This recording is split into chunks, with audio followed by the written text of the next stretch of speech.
Open the logo blue gear 1. 蓝色的图标，然后它会显示这个。 Input code for 0067701510. 然后回车确认。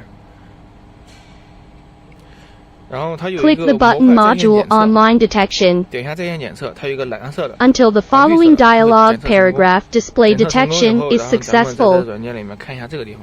Then open the Raytool software again. 看。 Click monitor. 监控里。 Click I/O monitor. Click device. P 状态， here 然后 op 这 show up. OP 是正常的。